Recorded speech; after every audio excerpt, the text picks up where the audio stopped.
All right, so the Braxton sisters engaged a family lawyer. You heard correctly. It all comes down to who provided Tamar with her address.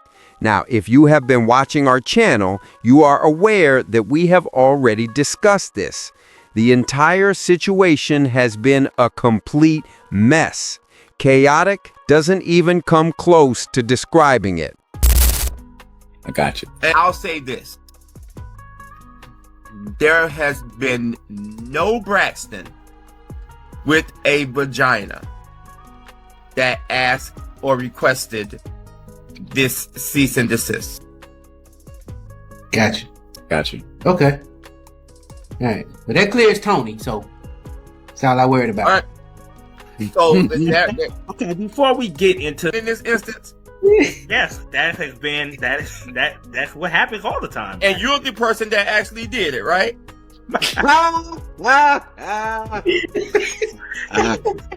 I saw this too. Yo, what's going on here? Wait, Fred. Fred, you found Hold on, let me answer. I was directed by my supervisor in the task. Absolutely. No, let me be clear. I'm gonna stay online. I mean, you gotta do what you're told. I prepared it, I typed it, I put every period, every sentence, every comma, every letter on it. It was mine. I sent it, I stand by it. It was legally done. It was purposely done. The reason why it was done was a legal reason. That legal reason still exists. And I don't want people to leave or to operate into labor with the unfortunate idea that it was Tony Braxton, Trina Braxton, Towanda Braxton, Evelyn Braxton, Tracy Braxton that sent that cease and desist. It was not. It was not. Let's just be clear. So, I understand that, people want to drag the narrative that these sisters got together and colluded to send the cease and desist. No. The sisters did not send it. The sisters didn't even know it was being sent. Let's just be honest about it. Now, lawyer Antavius Williams, indeed his name is that, is making a statement. He's referring to Tamar. He is referring to the cease and desist. I'll tell you what he said. People are talking about it. Now, let me quickly explain something before we start drinking tea. I don't mean that he just practices family law or anything like that when I say family attorney. No. This man has previously represented several Braxton family members, which is why I'm referring to him as such. We're speaking with Wanda and maybe Trina. He spent time with this family. I referred to him as the family lawyer because of this, all right? So he has a history with them. It has nothing to do with the kind of law he practices. It concerns the people he has collaborated with. I just wanted to be clear about that. This is when things start to get interesting. By intriguing, I mean eerie. I quote this lawyer, Antavius Williams, when he states, "No Braxton with a vagina had anything to do with it." Now hurry up. Did he really need to say that? For example, was that really necessary? I found that to be unsettling. It felt strange. None of the sisters or the female family members would have been a suitable response. However, he did select that language. What does that tell me? That indicates to me that he obviously collaborates with his brother. At this point, it's clear who he is standing in for. And here's the thing. He says he plans to stick to his claims. He's stepping up his efforts. The thing that bothers me about this is this. Why are you out here defending your own actions if you are an attorney protecting the interests of another person? Isn't that unusual? That isn't how lawyers often behave. The brother employs this man. Let's just call it what it is. He adds that there is still a valid legal basis for why the cease and desist was sent. All right. What legal justification, though? Why was it so urgent that you sent Tamar a cease and desist letter for discussing her personal experience? I must now take a moment to discuss the morality of all of this. For a moment, let's be honest. You're doing a great job portraying someone, but you're totally disregarding the fact that this man's daughter has the right to talk about her own experience. She is entitled to share her story. Additionally, the brother is preoccupied with his image rather than developing a bond with his daughter or attempting to be a real father. He is concerned about the opinions of others. He's sending out cease and desist orders. For example, what are your top priorities? This man is more interested in keeping his kid quiet than in spending time with her. Give that some thought. This brings us to Tamar's main query. Who provided my address? Because Tamar thinks the sisters were involved in this leak, and to be honest, I do too. The brother is not on the show, which is the problem. He's not present. He simply knows what others tell him. So consider it. He needed to be informed about Tamar's interview with Ashley. Oh, Tamar's talking again had to be said by someone running back. This is what Tamar said. That's what Tamar said. And the cease was motivated by it. There was a snitch. Forget about it. The lawyer is now arguing that the sisters were unaware of the cease and desist. He claims that they were unrelated to it. Come on, though. Let me ask you a question. Does that make sense? Do you think that makes sense? For me, it doesn't. He must have been informed by someone. The show is not watched by the brother. He's not monitoring Tamar in that manner.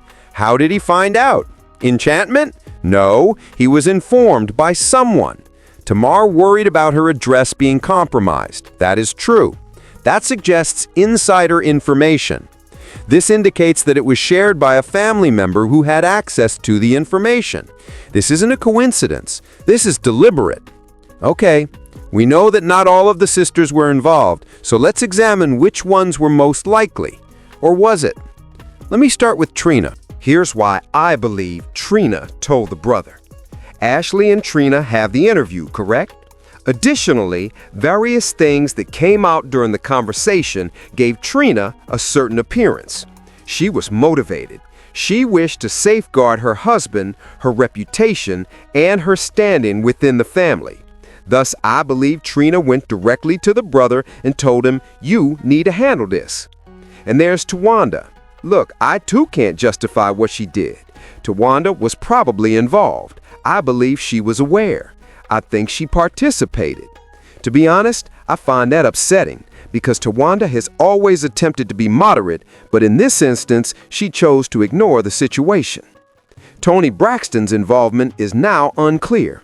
She declared that she did not know anything. It was dark for her. She was unaware that this was taking place. Did she not know, though? Or is she merely attempting self-defense? Because when things blow up, it's quite easy to claim ignorance. I'm not claiming that she knew for sure, but I'm also not saying that she didn't. Do you sense me? The mother, Miss Evelyn, comes next. The mother? Oh, if she were also involved, I wouldn't be shocked. Mothers converse with their sons. Mothers protect their sons. And if anyone had the whole view and the capacity to organize everything, it would be her. Here we are then. The lawyer is attempting to place all the blame on Tamar. He's given the impression that she's being dramatic, making things up, and that she's the issue. But Tamar's claims make sense. She was caught off guard. She was unaware of the source of the information leak. The brothers stop when she poses legitimate questions. Only if several people were collaborating, exchanging information, and conversing behind Tamar's back could that have occurred. I believe Trina informed him that this was a team effort. Towanda was probably aware and involved. Additionally, Miss Evelyn, the mother, most likely approved of it or openly supported it. That's my opinion. The entire situation is chaotic. It's depressing. To be honest, Tamar deserves better. She should be allowed to share her tale without having her own family suppress her. Okay, folks, for today, that's all I have. Please share your thoughts in the comment section. Do you believe the sisters had a role? Do you believe Toni was aware? Please share your opinions below.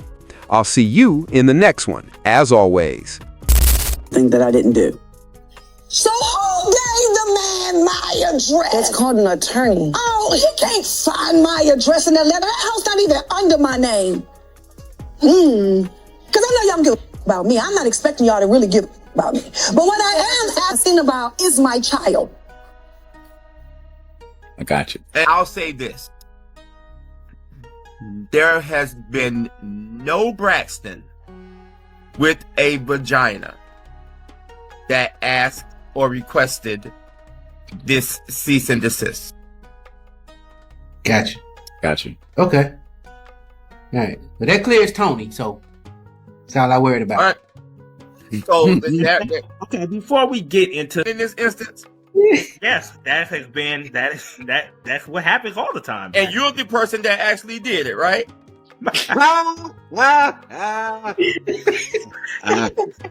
I saw this too.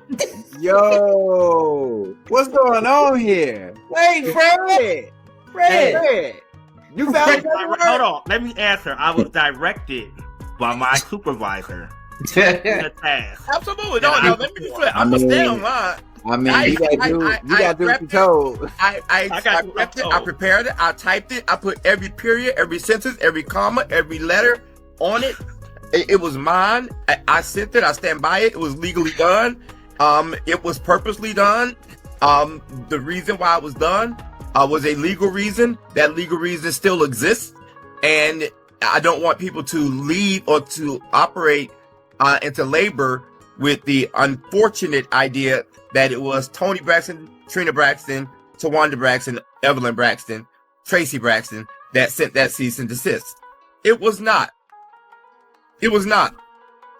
Let's just be clear. So, I understand that, people want to drag the narrative that these sisters got together and colluded to send the cease and desist. No. The sisters did not send it. The sisters didn't even know it was being sent. Let's just be honest about it.